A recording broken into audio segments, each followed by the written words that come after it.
All right, let's start to record and let's start this. Thank you very much. Welcome to our first webinar of 2017.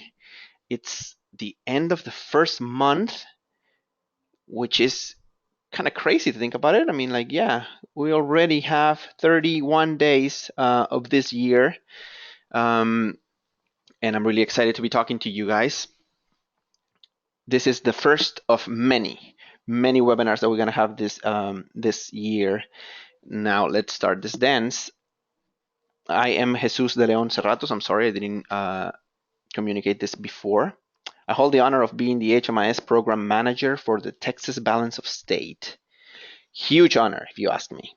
And to be quite frank, I wouldn't be able to do this without the help of the amazing THN HMIS data team that I have working with me. Victoria Lopez and Benjamin Mahoney, they're here also, and they're going to be presenting in a little bit. Cheers to the team, Victoria and Benjamin. But you already know them, and you have already worked with them, so you know how cool they are. So let's move on to the agenda first. It's quite loaded today. We have a lot of stuff that we want to go over.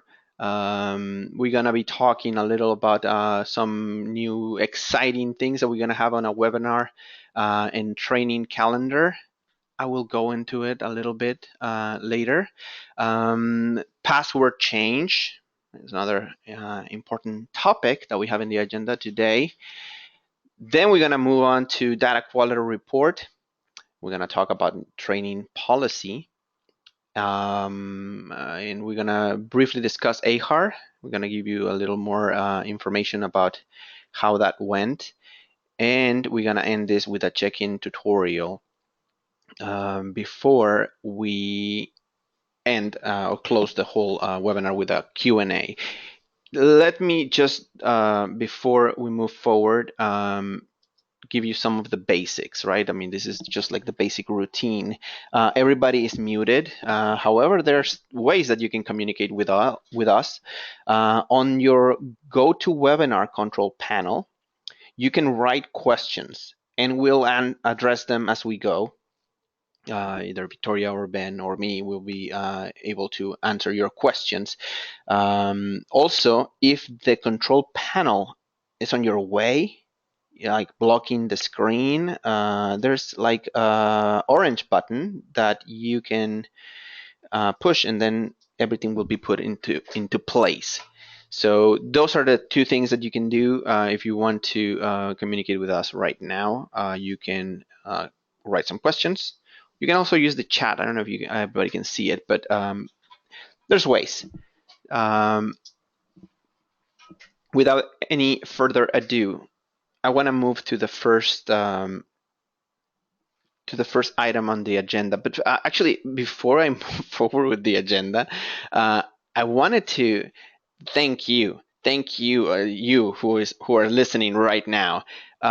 We had 107 people that registered for this webinar. Not everybody's here yet, but I know that some of you are registered, but are connected with other people. So you're listening in a group, which is great. I mean, mostly we're doing this because we want to be closer to you, and this is exactly the next topic in the agenda. So I want to extend my gratitude to you for being here, for working with us. Last year, actually, we attempted to be closer to you, but this year, 2017, will be the year we make contact. In our team, we had discussed different options, how to be closer, how to be more approachable. We know that you have questions because we do have questions as well. The nature of the work that we do is constantly changing. Therefore, the need to be in touch, to keep you all on the loop, to make sure there's no question left unanswered. We need to be in communication more often. I know we have emails, but we need a constant, a time and a place that is ours, in a forum where you can count on to be informed. And that's exactly what we're trying to do here. We had for a long time what we call an HMIS calendar, but now we are opening this calendar to you, to everyone. What we will have in this calendar. We're starting right now with two things that we're going to have in this calendar, and you're going to see them as we go. First of all, we're going to be having a webinar calendar. Please save the day, okay? The last Thursday of each month, that's the day that we have chosen so far. We have at least we have the day, which will be the last Thursday of each month. Wait, but why? Some of you may ask. I assure you there is nothing arbitrary on the selection of the day. It's the last day of the month, yeah, but it's also the beginning of a new one. Plus, with all the meetings and webinars that you attend, that we attend throughout the month, we will have gather sufficient new information to share with you. So we have decided on that day. However, what we have open and we're going to need your help is the time, because I want to make sure that it's a time that will help or that benefit mostly everyone. So we're going to need your help for that. I personally like this time that we are meeting right now, but we will offer you some options to see which will fit best to you all. Once we figure out the time, we will be sending calendar invites to you all. So don't be shocked if you receive like 12 of those, or in this case, more like 11, because this is the this will be the 12th. The other thing that we will have in this calendar will include it's a monthly HMIS training, and this is an HMIS open training for anyone who wishes to attend. We're talking new users, veteran users. You need a refresher. You want to see what changed. You're just curious, or you have an extra hour and a half to spare, and you want to learn more about HMIS. You have a question. This training will be a live webinar where we will cover the basis of HMIS. And after the presentation, we will open the forum again to answer your questions regarding what we just covered or something that's been on your mind and can't quite figure it out. We will have the forum open for you to send questions before. This may inform what we cover also on the webinar or in the training.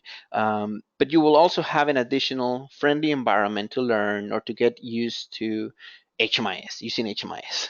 This training will be held on the second Thursday of each month. Again, it will be open to anyone who wants to attend. We will send the invitations. We will have it on our calendar that we will put somewhere in our website once it's updated. And you will have the option to just go in, spend some time there, and learn pretty much. And again, having another extra forum where we can address your questions. So the poll I have will be for the time for the webinars, and I will want to you guys, before we move to the next item in the agenda, I want you guys to take some time to think about what will be the best time this HMIS webinar will work for you. Now, I must warn you, everybody is going to vote, but you know that this is a democracy, so the outcome might not be the one you expect, but this is how we work. So let me send you this poll, and then after that, we'll move on with the next item. Just imagine that there's some music in here. Jeopardy music, if you want.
Okay, it seems like everybody already have, well, most of you guys have voted. We give you 2 minutes to vote. Let's see. Yay! 99% voted. I guess the only one that didn't vote was me, but I already know my answer. Okay, so thank you very much. We will keep you informed for this, how it goes. Actually, I mean, if you want to see the results, I mean, just so it's not a surprise, then you think that I'm going to be manipulating this in any way. I hope that nobody voted twice. Nah, you can't do that here. So this is pretty much the time that we are in right now, the time that we will be having these webinars. So expect us to send you some invitations really soon. Again, we're gonna send you a few, and then as we proceed or we get closer to the time of the webinar, you will receive also from us. You will have a the agenda, so you know what it's going to be about. Now, right now, we are hoping that everybody will attend, most of them. We are recording this, so you have an extra chance to see them later. But we do want you guys to try your best to be here, because when you're hearing a recording, well, one, you don't have a chance to participate, and I want to you guys to be part of this. I want us to feel like this is a team, because this is a team. So I want you guys to be there. And we are encouraging right now, but I don't want this to be made mandatory, but we are encouraging you to at least attend 6 of these webinars. You should attend all of them, but if you can, at least 6. Of course, you will have to pick and choose which ones as you see the agenda, because there might be items in one meeting that will talk more about the kind of programs that you're running, and you definitely don't want to miss those. So look at the agenda, see what if you have any questions. You can send us questions before and we'll address them in the webinars as well. But now you know that there's going to be a time where we're going to be expected to meet, and that's the last Thursday of each month. So in preparation to that, you want to send us some questions, you want to make sure that you attend there, or if you can't, just make sure that somebody in your agency goes into the webinar, because again, there's going to be information that is going to affect all of the users, like the next item that we have here right now. So it is very, very beneficial for you or any other user in the agency to attend the webinar. So thanks for participating on the poll. Now we're moving to the next thing. Now, what you're watching right now is a video tutorial that Victoria did. There's a lot like that, actually. You should check our YouTube channel. For a long time, centuries, we have been helping users to change their password.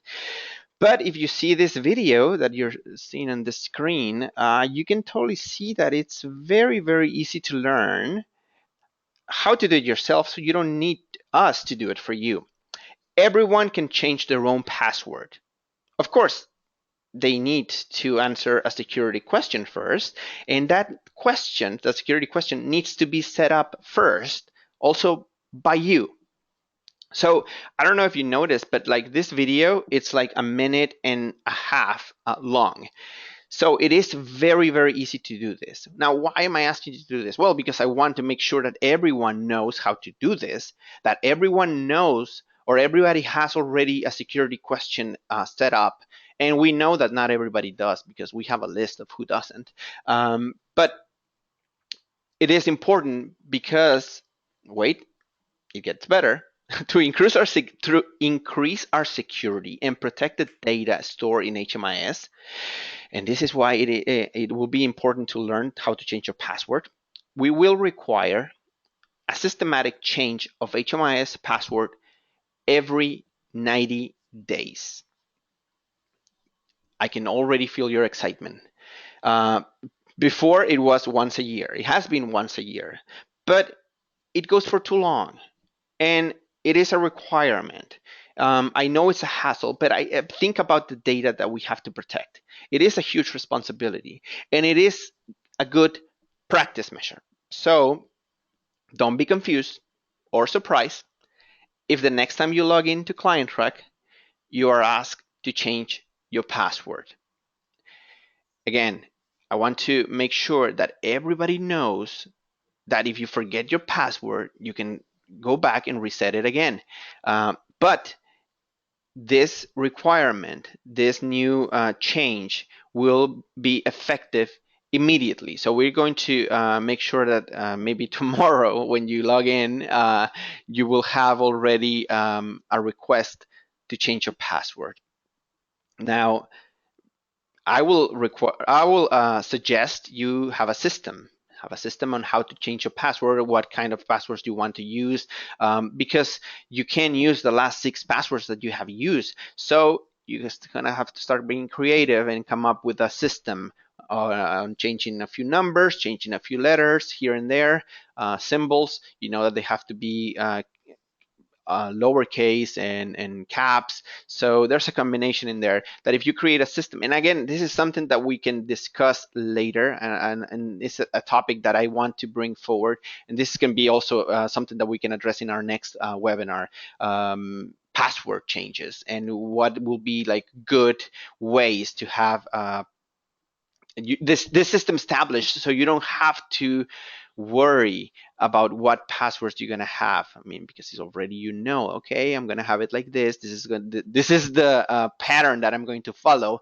It'll be much easier, and you will not have these issues of forgetting the password or having to reset it each time. So just so you know, you're being informed. The password change will be effective immediately, and you probably will notice this the next time you log in to ClientTrack. Now, this item, I wanted to mention it before I move to the next one. And this is actually, I mean, this doesn't affect most of you guys because most of you guys already completed this task.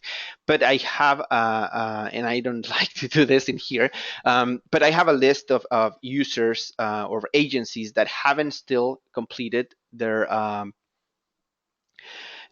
fees, their HMIS fees. And I wanted to remind you that you guys have been receiving emails. So check your emails. Check if everybody check if your agency has already paid for HMIS, because if they haven't, yeah, I guess today was the due date. So just check in there. Again, I don't have the list in here with me, and I'm obviously not gonna like mention it here, but make sure that you have, if not paid, at least get in touch with our bill department, because it's going to be a requirement, and tomorrow, I guess, maybe some of you will not have access to HMIS. But okay, let's move on to the next one then. I know that was fascinating, the last one. Later, I will be talking a bit about AHAR and how great we did, but I want to first and foremost thank you again. Thank you, the users who work with us diligently to clean, update, and or correct your data. We are in better shape than we have been in the past years, but there's still a lot of work to do. That is why it's important to remain vigilant regarding your data. So, having that in mind, I want us to jump into data quality now. Now, because the next week, you will be receiving some more interesting emails from us regarding your data, I want Ben to discuss this with you guys right now. So let me switch to Ben. I'm gonna make myself mute.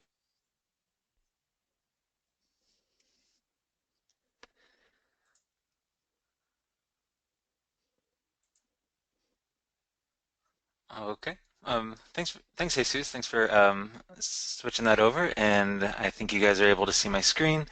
Um, we are going to talk about the ultimate universal data quality.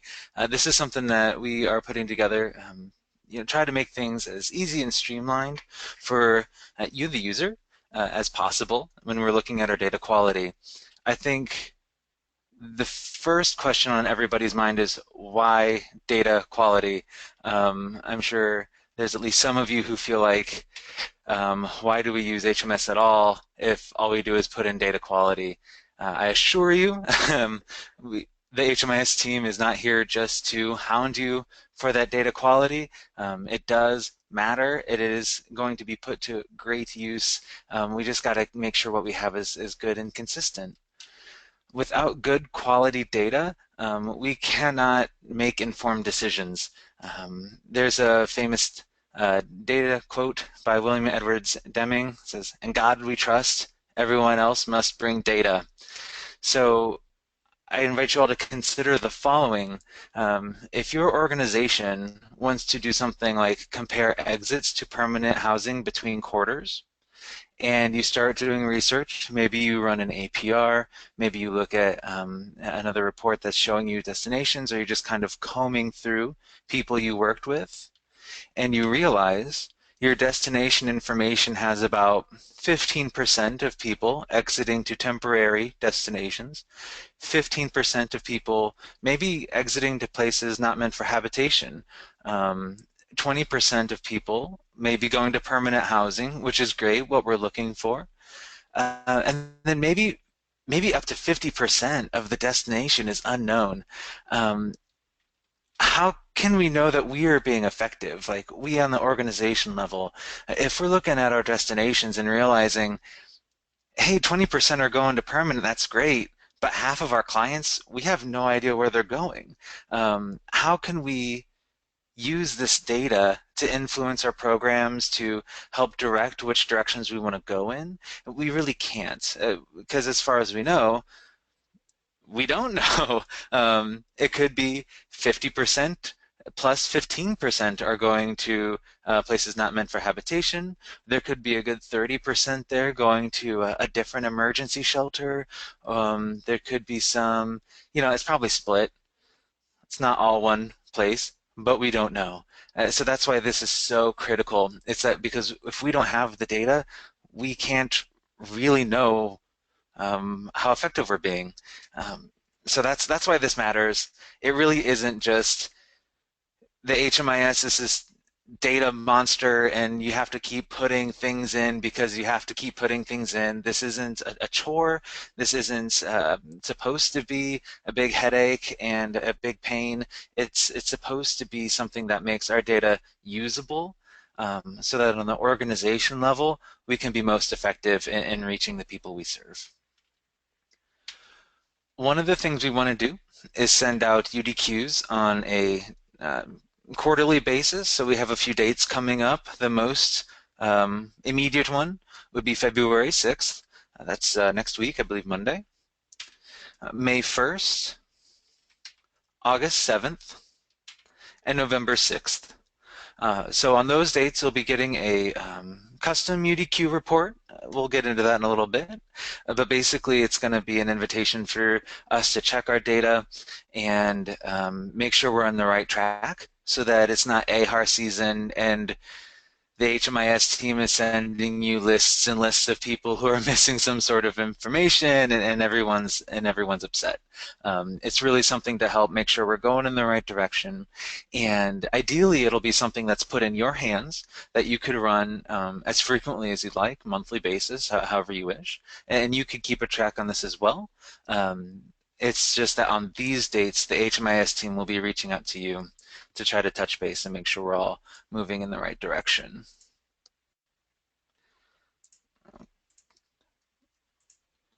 Another thing to keep in mind is that when we send these UDQs, we're looking for an email confirmation. Just a, hey, got it. Thanks, guys. We'll be reviewing this. Because part of it, too, is a way for us to kind of check and make sure that we have our records straight. People leave and we don't necessarily get told that they left the organization, so we're still emailing somebody who is no longer employed. And so if we send an email for a UDQ and we don't hear anything back, you'll just have to start calling and figure out what's going on. We really need that email confirmation. Just let us know you got it. Say, hey, we'll look into it. Thanks a lot. From that email confirmation, you'll get up to 2 reminder emails saying, hey, we sent you these UDQs. You said you got it. Haven't heard that you've worked on it at all. Just let us know if you're looking at this. Let us know what you're finding. Are you able to fix some of this data? Are we able to go back to the clients and ask them and learn some of these things that can be really critical for our data quality here? If after a couple of reminders we don't hear anything from you, we're going to do our best to make sure everyone's involved in this. Your data doesn't just affect you. It does affect the whole COC.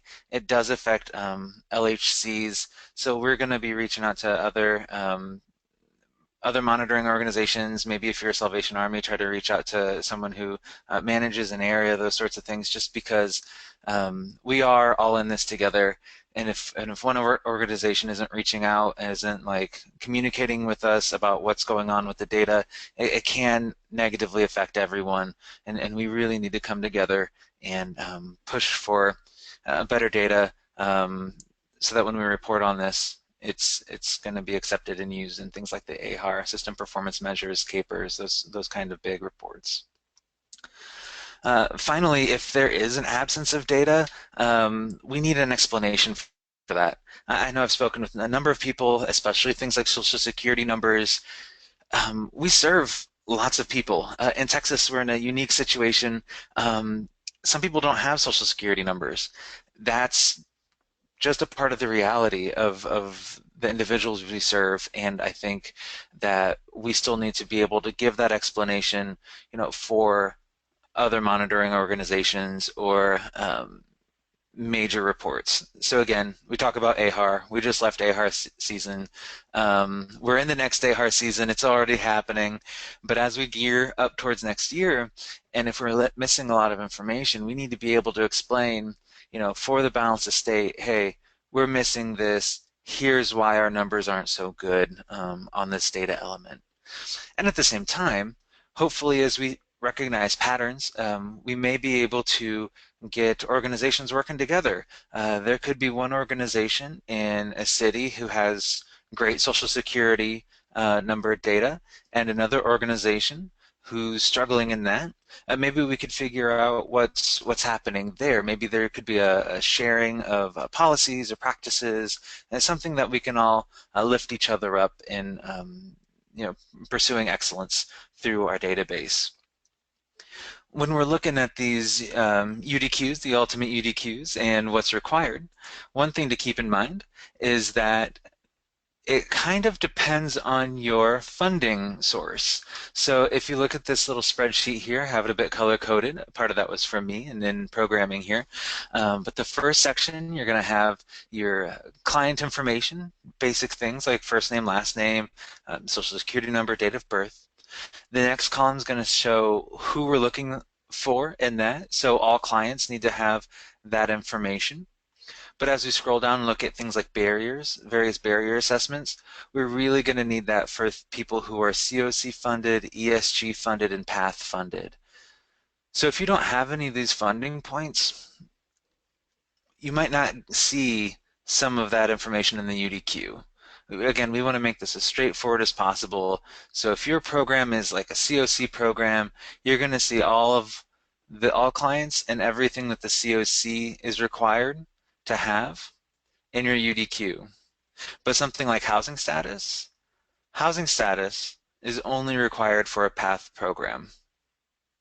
On the other hand, PATH programs don't need to have the domestic violence assessment as a required element there. So this really is designed, or is going to be designed to be tailored towards your funding requirements, get you exactly what you need. We don't want you to have to run a canned UDQ, a system performance measure, an APR, and kind of, look through all that data, put it together, and see how it'll pan out. We really want one location, run one report, and then you know what you got and what you need and where we need to improve. Those opportunities for improvement there. So that's some of the thinking behind all this. That's some of the background information here. What I'm going to do is hop right into the report that you'll be seeing. I'll close that out for the PowerPoint. And you're looking at our HMIS. Great. We're in the training database, so keep that in mind as we're looking at some of these clients here. This is still a bit of a work in progress, but I have the report that we'll be sending you on Monday hammered out pretty well here. What it'll be is it'll be available for you guys. Eventually in the report section, we'll have a whole UDQ section for you that will make up. If we hop into customer reports right now, I have an ultimate UDQ sitting here. And the first thing you'll see looks just like any other report. You have this, their save report settings, if you ever use those to save your parameters, predefined date range, organization and program, and very similar to any other report you've run. The one thing to notice though is that programs are required. So sometimes you have the option of including a program. In this report, you have to select your program. By default, your organization gets selected here. So we'll just scroll down and show Texas Homeless Network. There it is. For this test, we're going to head and do, since this date last year, just kind of give it a whole annual look. And I'm going to select a program that I made called Wizard Shelter. We got a lot of wizards in the training site here. So once you have your date selected, your organization, and your program, go ahead and click Report.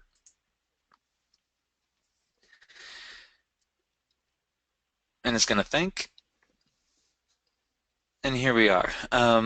Basically, this is going to be what you receive in the email. There's not going to be any identifying information. You know, you can't see anything about the client. So it's really just summary data here at this point. Go ahead and I'm going to scroll down. The first thing you'll know is it's kind of broken apart by sections. So the first section is client information.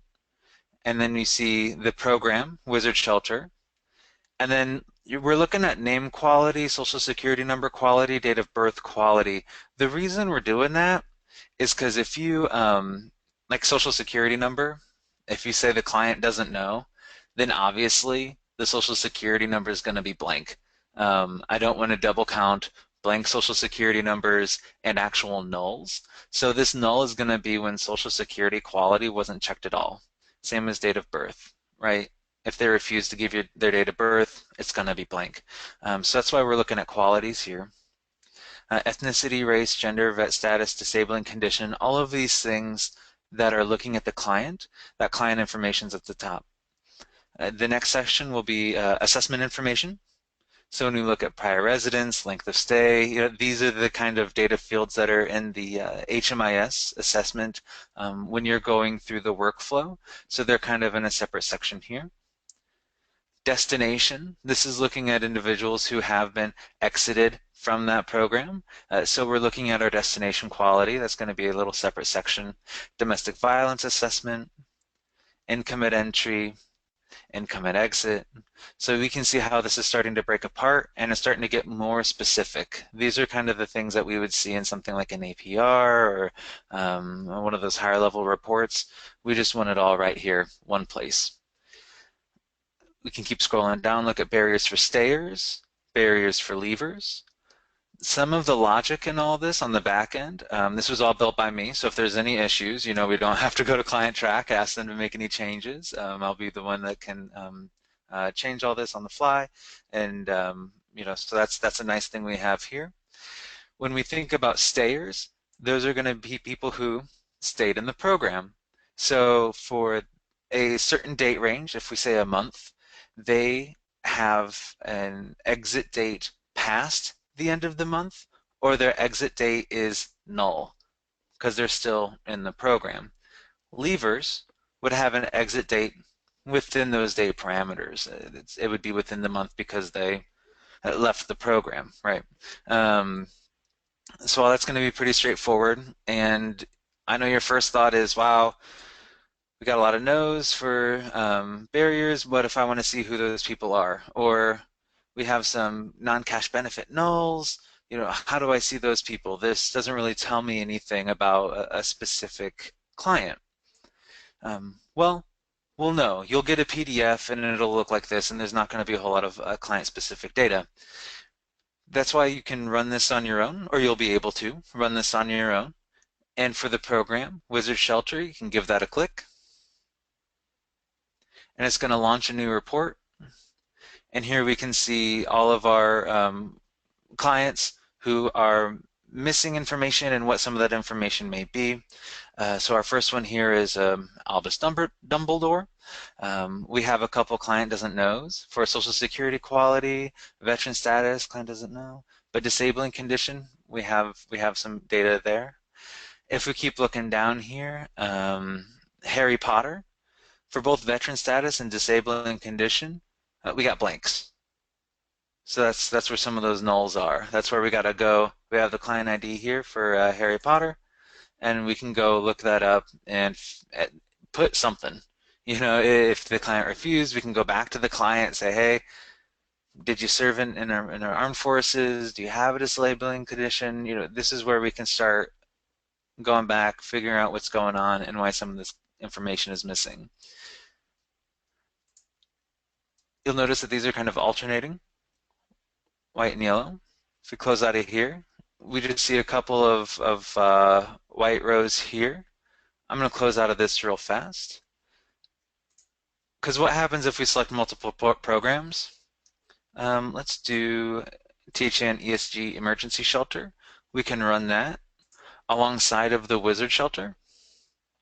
So what we'll see here are alternating rows, still within various sections, right? So it's not going to, it's still loading here. It should hurry up. But it's not going to put all of one program together. It's still sorting that data out by what that data is. And I'm pulling a lot of internet here, being on the webinar, so we're just going to give it a couple moments. Cool. Here we go. So as I scroll down, you'll see client information, THN ESG Emergency Shelter, and then you'll see Wizard Shelter, but it's still looking at client information. Keep going down. Assessment information. Okay. THN ESG Emergency Shelter, then Wizard Shelter. So this is where some of that alternating rows are going to come in, and this is how it's going to break out.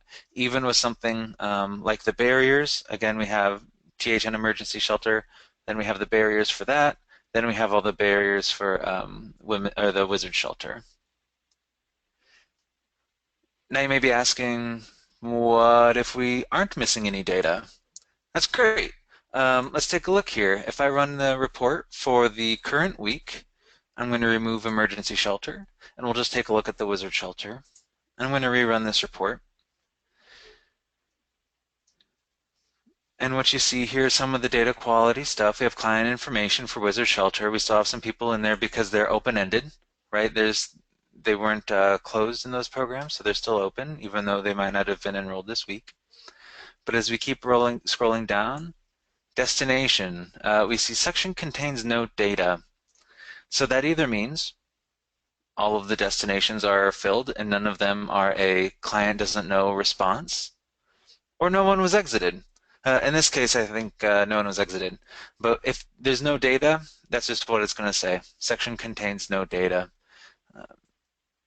So that's not like a concern. Here we go, income and exit. Again, section contains no data. So if you think, man, there should be people exited, or we should be seeing something here. I know someone, refused to give me their information. Let's take a look. We'll take a look at that client. We can figure out what's going on, but that's how that'll come through. This is totally normal. Just no data because hopefully, in most cases, nothing's missing.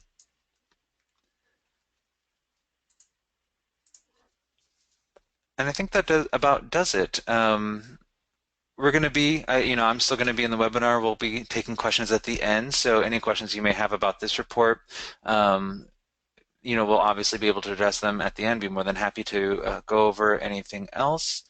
The UDQs will be sent out with some information, explaining That report, again, like we just went over, we do intend to make this custom report available to everyone to use on their own.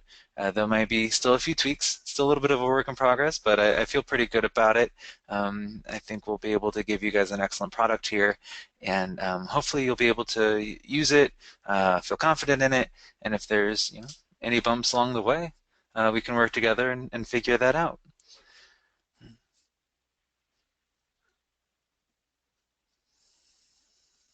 Thank you very much, Ben. I'll take over for a brief moment before we move to our next item in the agenda. Let me just see if this is on now. Okay.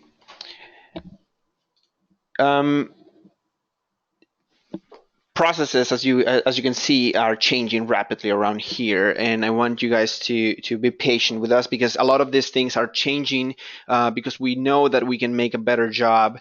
We have seen, or we have worked already in the program for quite some years. We have seen what works, we have seen what doesn't work. You have told us what works also, doing what doesn't work. So based on all of those situations, I mean, we have been able to change the processes little by little, and we think that this what we're going to discuss right now will make perfect sense for you in the long run. For those of you who have been with us for years, you may not be aware, but for some time we have been turning into e-learning modules, and we have seen its benefits. Working with emergency shelters, with users that work overnight and rarely have time to step into the office on regular hours, we saw the need to offer something else so they can train at their own time. And that's exactly what we started doing last year. Victoria and I had several conversations also on and we played many different scenarios to see what will be the best route to train users. And we always ended up with the same common denominator: to be sure that whoever gets access to HMIS knows the rules, knows the tasks, and knows the expectations. And so our trainings are changing this year. Now, before Victoria tells us what to expect, let me remind you that this training will be required for all new users. And as we see it fit, we might ask some old users to complete it as well. But keep in mind that the monthly HMIS training that we will have in the HMIS calendar will still be there for anyone. So this is mostly going to be used for new users, or users that need to take a refresher course. But we will also have that option if you want to hear us go live, I guess, one-on-one training via webinar. We will still have that option available. But whenever a new user needs access to HMIS, Victoria right now is going to tell us how that's going to work in the upcoming future.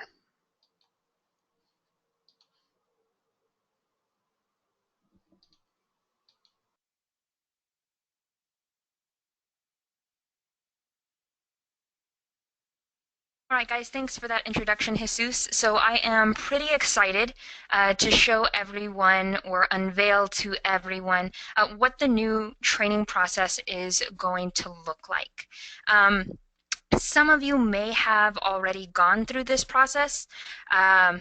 Some of you may remember training with me. So I think this is going to be a bit of old and a bit of new.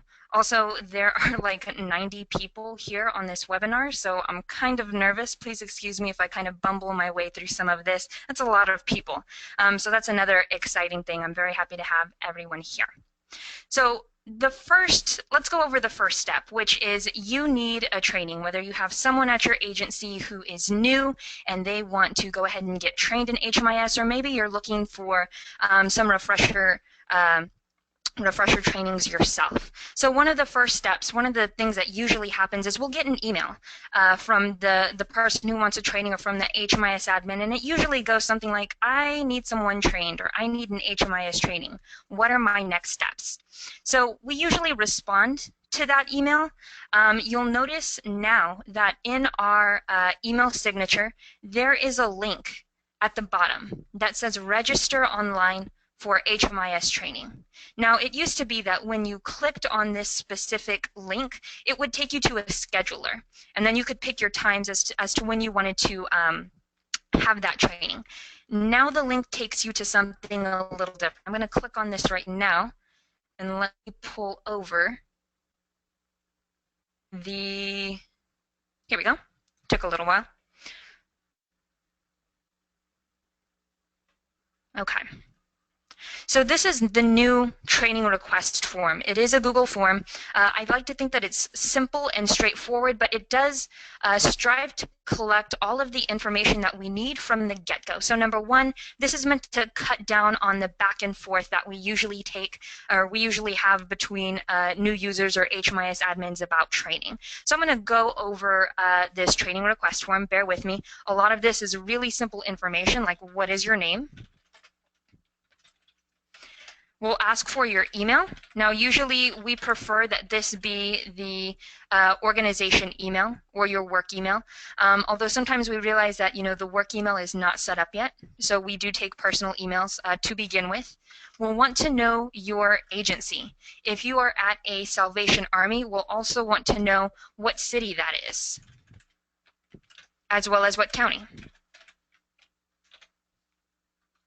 We'll need your phone number. We'll need to know, is this a new user training or a refresher training? And then we have a list of training programs. So one of the newer aspects of this new training process is the online portion of the training itself. So we have these training courses, and they're separated by funding source. So depending on what your funding source is, you're going to see something a little different when it comes time to take the online course. And we just want to know what you need to be trained for, whether it's for emergency shelter, or maybe rapid rehousing, or maybe you have a RIDE grant or a PATH grant. If your program or your agency is not federally funded, that's okay. Just go ahead and pick the program that best fits what your program is. Now, this next question down here is pretty important, even though I actually just came up with it this morning. We want to know if the new user is going to be purchasing an additional HMIS user license, or if they're going to be replacing a current or a previous HMIS user and then using their existing license. The reason why this question is important, and I think Ben mentioned this earlier when he was talking, we don't always know when someone has left an agency. So hopefully this will, again, cut down on the back and forth that we have, and also it'll be easier for you when it comes time to bill your agency. So if the client answers that they will be replacing someone and they're going to be using their existing HMIS license, it'll ask who that person is that they are replacing. Sorry, Ben. And then, is that person still employed at the agency, yes or no? The final section is any notes. This is important, I think, if you're doing a refresher training and you want maybe some trainings on reporting, maybe something more specific like referrals or street outreach, you can go ahead and type in those notes here. Now, when you submit this, it'll say your response has been recorded, but one second, I'm waiting for it to come through on my email. Once this is sent, you should receive an email response. In the email response, you'll also receive, it'll be attached, the HMIS user agreement. So as a lot of you know, the HMIS user agreement is required And we need to have that on file before we actually give users access to the live HMIS site. And I forgot to mention, I should have said this earlier, please feel free to send questions in the chat box, and either Ben or Jesus will answer those. And if there's some questions that I can answer right now, let me know. Oh, it looks like John Cooper has a question for me.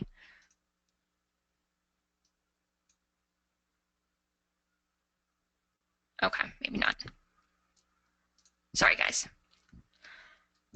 Okay, so that's step one, right? You've sent your request, you've got your HMIS agreement. Let's say you send that in, it's signed. The next step is us getting you set up to take that, to take the training course based on what your responses were. What we use for this is Litmus, and I'll wait for my screen to catch up there. Okay. So this is our online training platform called Litmus. Right now, we have the majority of the HMIS courses set up. So we have things like emergency shelter or housing, homelessness prevention, rapid rehousing, SSVF. I'm just wrapping up the PATH training and street outreach as well. And then RI will be the last course that I put together and then put up on Litmus. Sorry, RI people, if you're listening to this and you're going to be the last ones, but your workflow is very, very long. So that takes me a while to create videos for that. So once you're on Litmus, you would just click on your assigned course and go through in order. And just to let you know, I don't want to be all big brother on you guys, but I know when you complete the course. I know when you get 100%, or if you get a 67% on an assessment. I know if you take an assessment 9 times. And yes, there have been people who take an assessment 9 times or more. When that happens, and I say when, because it has happened, I usually get in touch, right? So I don't want anyone to feel like we are throwing you guys into this and just kind of hands-off approach. I do get in touch with new users every step in the way. I ask questions, you know, how comfortable were you feeling with this assessment? Why did it take so many times? Was there a specific question that you may have had for a specific module? So even though I say that there's a lot of back and forth cut down, what I mean is that there's a lot of repetitive back and forth cut down. There is still back and forth, but it is what I think is more meaningful, hopefully building off of what you are learning and going from there. Now, for the assessments themselves, we do expect that users pass with an 80% or higher. That may change in the future based on what we have seen. A lot of users pass with scores much better than that. So just keep in mind, maybe that might change, but for now, 80% or higher. Once we know that you have successfully completed the training course with an 80% or higher, then we move on to step 2. Step 2 involves us putting you in our training version of HMIS. And this is the login page for the training version of our site. You can tell that it looks a little different. It's got a little mouse here with a graduation cap on it. And that looks a little different from our usual login site. Our login page for the live site does not have that picture there. Also, you should see _train at the end of the URL there. So the training site itself, I'm just going to log in really quick.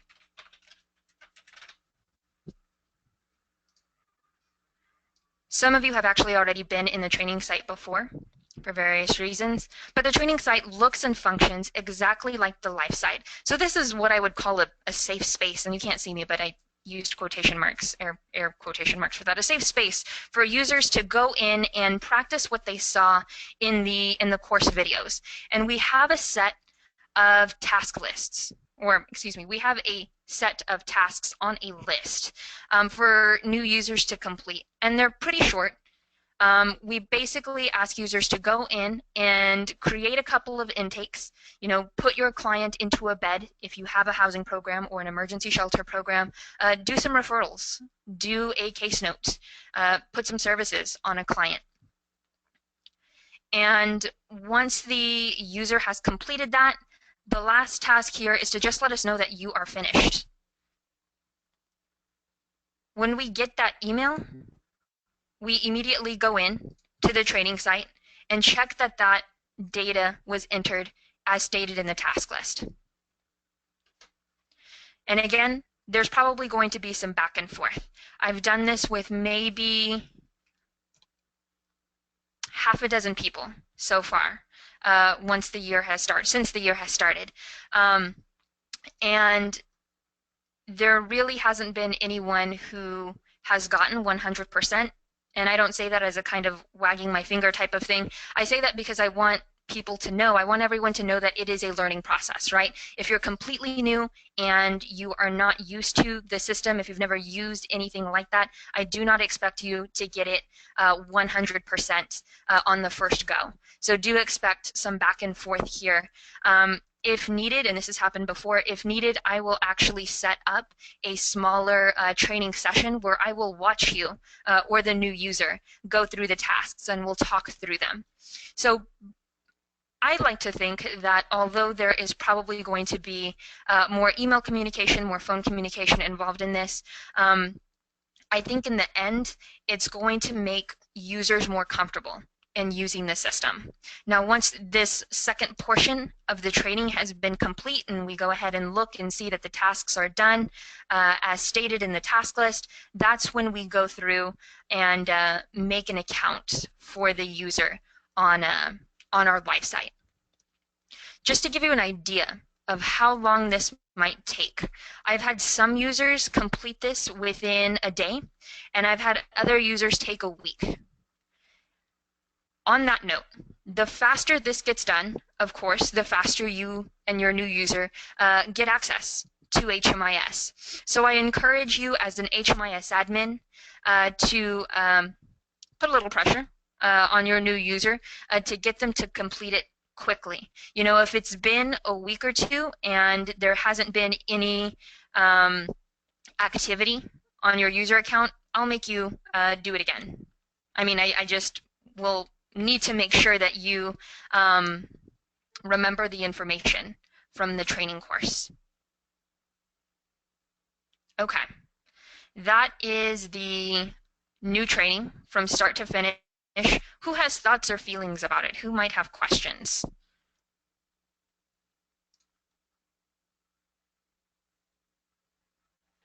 If there's questions, I guess we'll address them as we go. I don't see right now anybody waiting for questions. But Okay. again, Victoria is going to be here, so she can answer a bunch of questions if you guys have any other question. Thank you, Victoria. That was great. No problem. I'm going to take over the screen again. Yay. All right, let's do this. So yeah, I'm really excited about what you just saw there with this new approach to training. I believe that practice makes perfect, and I always thought that having people training and actually have a practice run on the website will, on HMIS will help them lose that initial fear to go into a new system and having to work with information. And it gives you a little more, I mean, it'll prepare you better for the normal tasks that you will routinely have to do. So I'm really, really excited for that. I hope you guys are too. Let's move on to the next item over here because we don't have a lot of time. Now that we talk about training and about the importance of data quality, let's talk about the annual homeless assessment report that you guys know more as AHAR. And if you don't know about AHAR, maybe it's because you didn't receive a lot of emails, but let's talk a little about it because I think it is very important for all of you involved to know what exactly you helped us with last year or have been helping us with in the previous years as well. So this AHAR, this Annual Homeless Assessment Report, and you don't have to memorize this long title, just AHAR. We go by AHAR here. Is a report prepared for the U.S. Congress that details the extent and nature of homelessness in the United States. So it provides counts of people experiencing homelessness and describes their demographic characteristics and service use patterns. So that's the clinical explanation about this. But how we compile all this data, you may be asking right now. Well, the AHAR is based on local data from point in time. Yes, that's the PIT. The PIT count, which I hope you all participated and finish entering your data. End of parenthesis.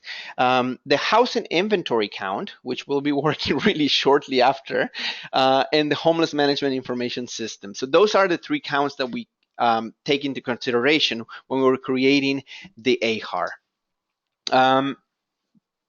It has become the central resource for national data on homelessness.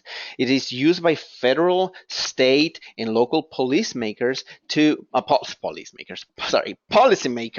understand the trends in homelessness and inform their policies.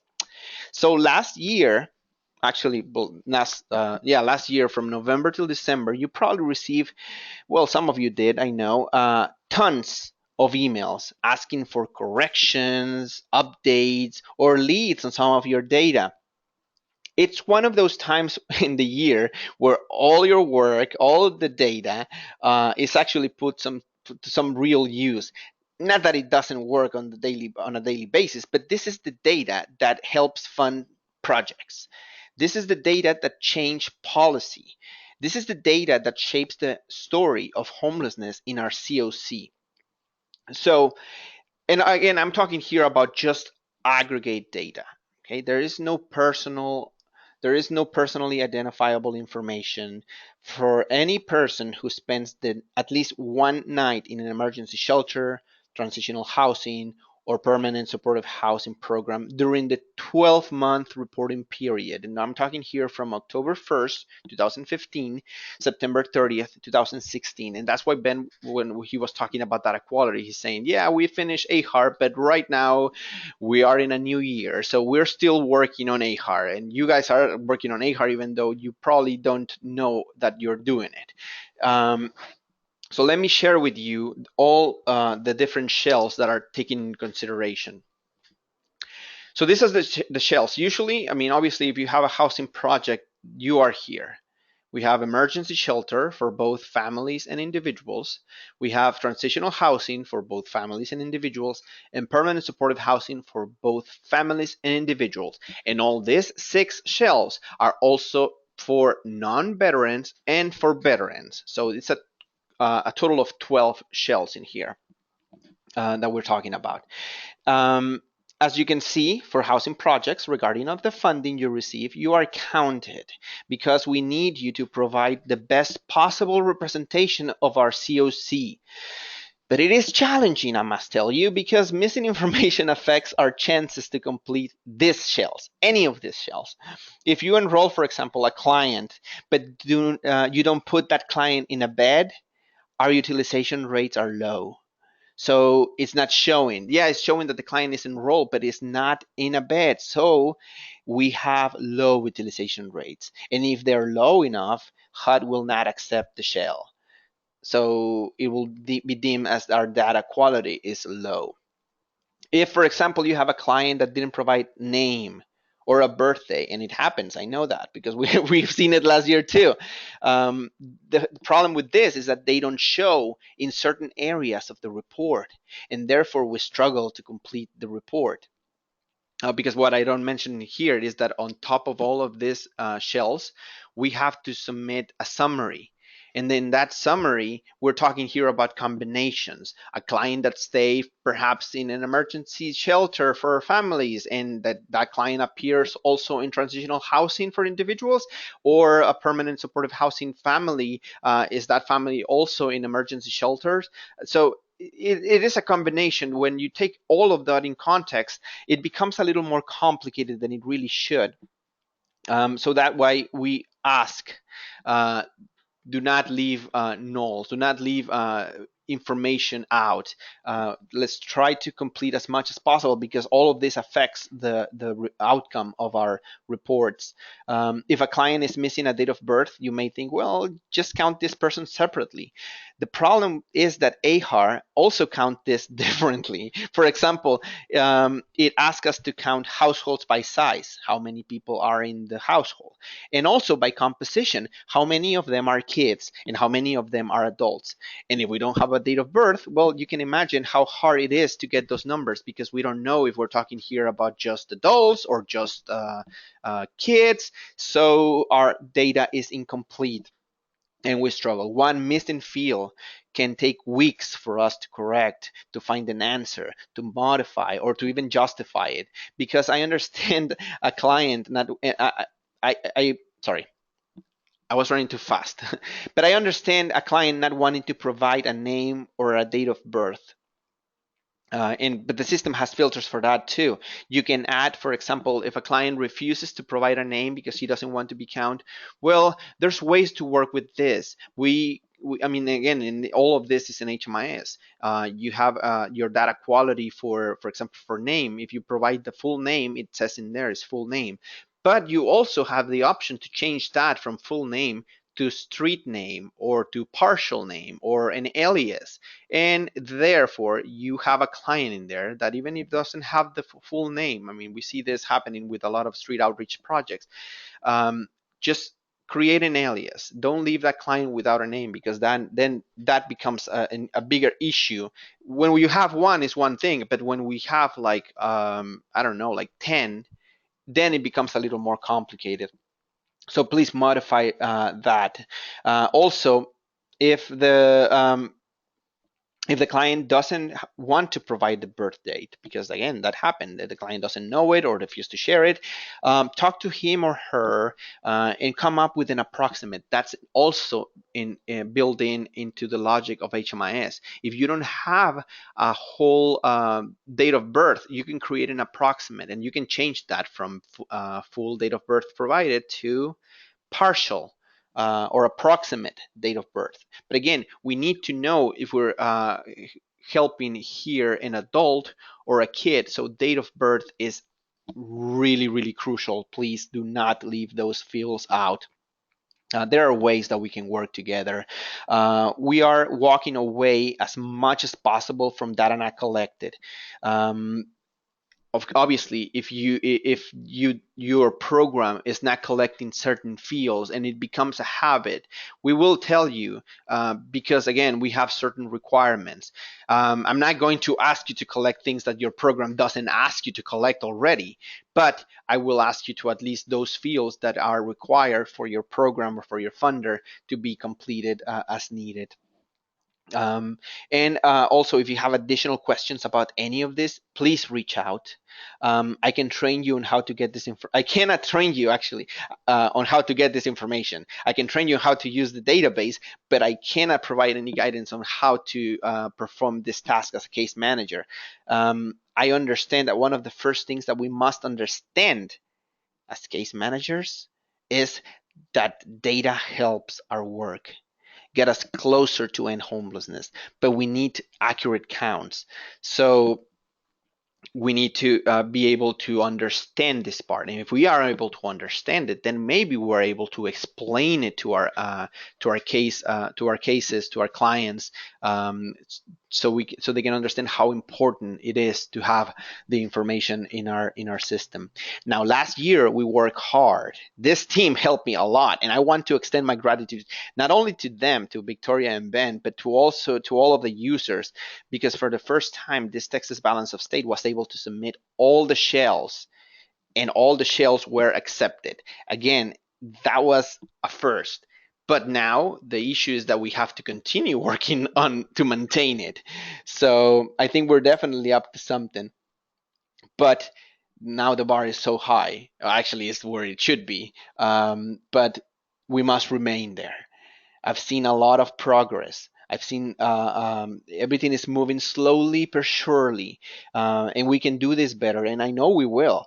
So help us to maintain the data quality. Reply to our emails. When you receive those first emails, like Ben was saying before, just reply, just so we know that we're sending them to the right place. Tell us, yes, I know, I'm working on this. And when you're done with it, also, it'll be great to know, so we don't have to, I mean, like, so we can use our time creating better videos, creating better tools to help you. So help us help you. Let us know when your corrections are done, and if there's not corrections to be made, please let us know by providing some sort of justification. You know what, this client didn't want to provide this information because this, and that way we know, because that, again, situations like that will come in handy later when we are reporting to HUD, because they will ask us, what's going on here? Why is the data so low? We need to be able to have an answer for that, and that answer cannot come from us. That answer has to come with you. So we're gonna keep working together. Now, I know one of the last things that we wanted to do, and before we jump into this, Victoria is going to help us to have a quick rundown on how to put a client into a bed.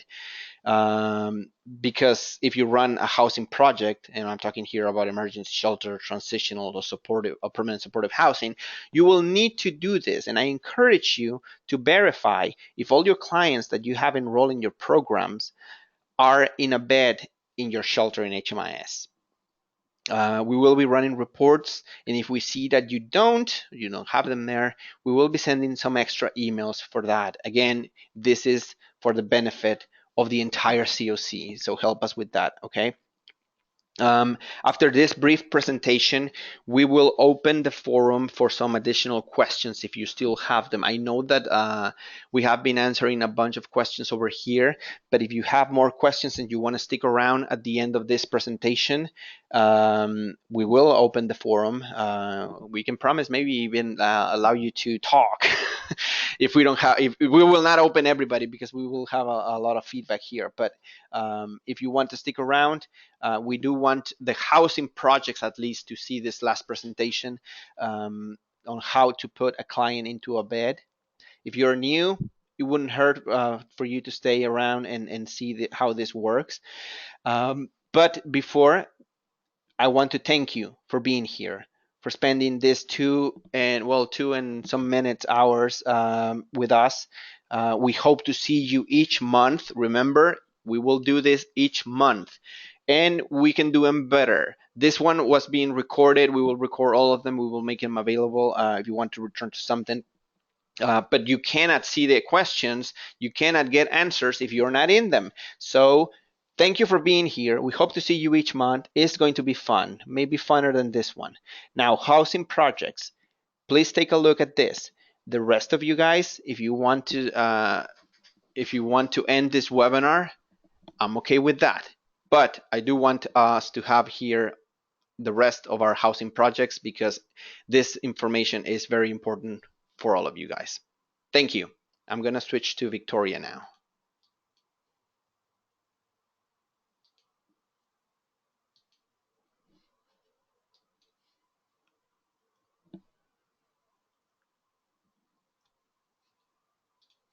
All right, it's me again.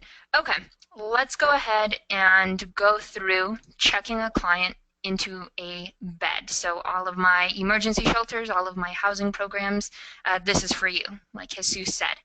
I'm starting off with a test client. I've already enrolled them in our fake emergency shelter program. So now I'm ready to do the second part here, which is checking them into their own bed.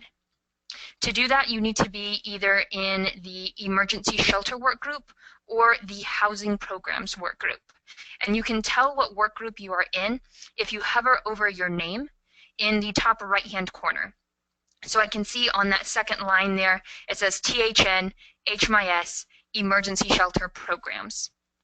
If you don't see the Emergency Shelter or Housing Programs work group, you can switch your work group by clicking on your name and then picking the appropriate work group from the drop-down menu. So I have tons of work groups because I do a lot of trainings, but most of you will only have one or two. So please be sure that you are in either of these two work groups before you proceed to check your client into a bed. Apply that. On the left-hand menu panel, you should see in all caps where it says housing. You'll click on that menu title, and you should see two menu options, reservation check-in and housing program eligibility. We're concerned with this reservation check-in at the top. Click on that. You should immediately be taken to a page where you see your agency's housing facilities. Now, your housing facilities and the number of beds that you have, you can see that on the far right-hand side, the number of beds that you have in those facilities, that's directly taken from the housing inventory count.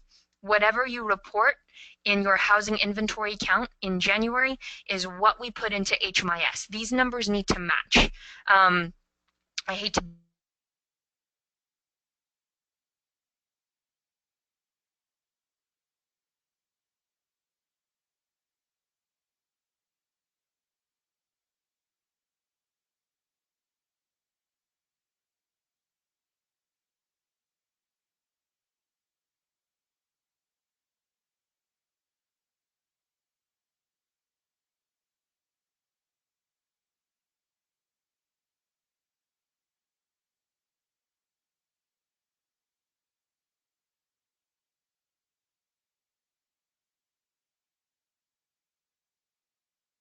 Okay. Looks like it's been reestablished. Sorry about that, guys. You can? You couldn't before? Yeah. Sorry, guys, and that's going to be all on the recording. How embarrassing. But okay, just to let you know, I was talking about before the housing inventory count. What you report in the housing inventory count, that's the number of beds that we put in HMIS. So please make sure that this number is accurate. To check a client into a bed, you should see on the far right a little link that says check-in.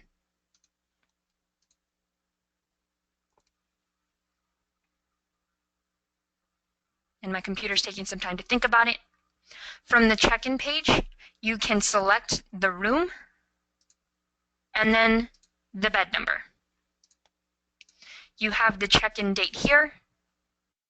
You also need to select the enrollment. That is required. Once you've checked your client, once you've selected the enrollment, you can select Save.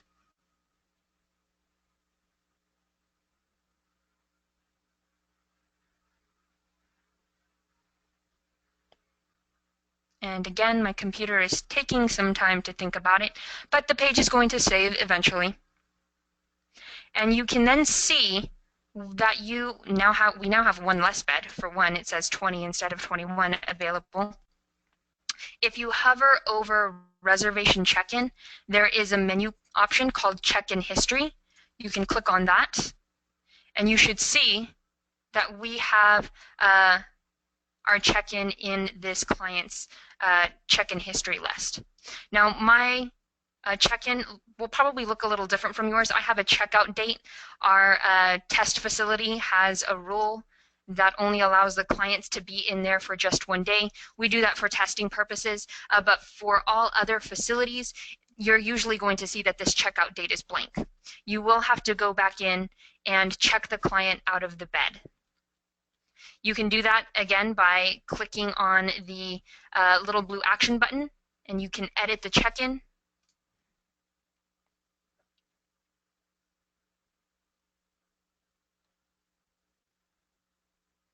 And you should see a field for the checkout date. And you can type in the date there.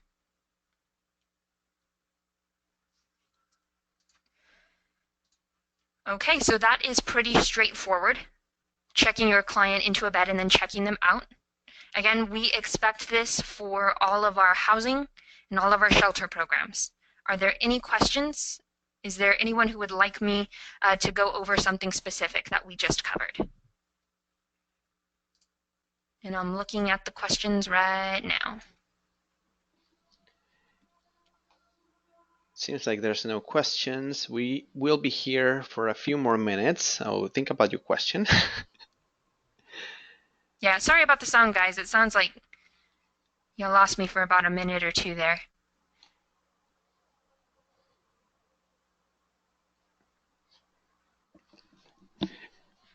I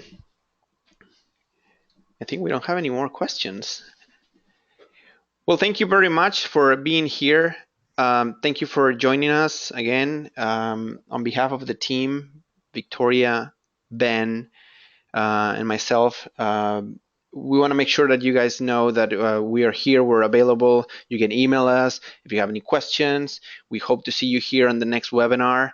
And again, I feel like we can do this in a better way if we work together. So we'll be okay, there was a question in here, sorry. Oh, okay. That was a question regarding password. Okay, as I was saying, thank you for being here. We had a really huge turnout. I was not expecting it to be this big, but I'm really excited because that means that you guys are getting more engaged, and if you guys are more engaged, we're gonna be even more engaged. So it's gonna be one big avalanche of engagement here that we're not gonna stop. Nothing is gonna stop us. Thank you very much for being here.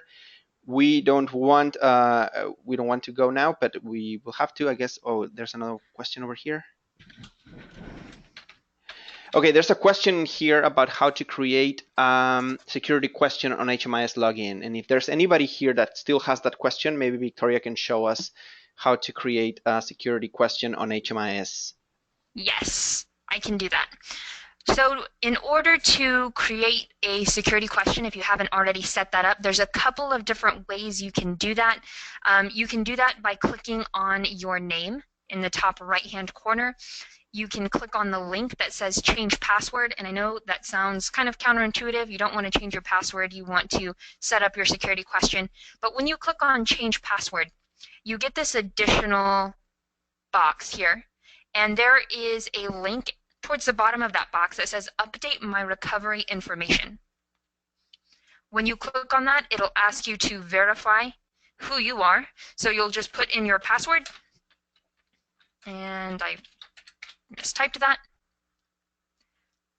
And in the subsequent box, the account recovery information at the top, you can change your email. And on the bottom half of this box is where you can set your security question. You should have a little blue link on the left-hand side, the right-hand side, that says either edit, or if you haven't set it at all, it'll say set instead of edit. You can click on that, and Client Track doesn't have the normal thing where you can actually, select a question from a drop-down menu. It literally wants you to type out your own question. So it can be whatever you want. And then in the bottom half of that box, you'll type in the answer to your security question, and you'll select save. Again, the place where you will use this will be on the login page. Underneath the password box, there is a link that said, did you forget your password? It'll ask you for your username, which is typically your email, and then you can retrieve your security question, and you'll type in the answer to the security question that you set. You'll get an email, usually with a string of letters and numbers, and you'll copy and paste that string of letters and numbers into this password box. And then from there, Client Track will let you set up a new password. Any questions about that? I think that was a very, very self-explanatory. Thank you, Victoria. And this is exactly the kind of things that we can do on further webinars. Like if you have questions, let's show you any processes that are weird or that are not completely clear. So I'm really, really excited for this. Thank you for attending. And if there's no more questions, I'm gonna let you guys off the hook a minute earlier. 2:29. Thank you for being here, and we hope to see you guys next month or even before that with the trainings, of course. Thank you. Thank you.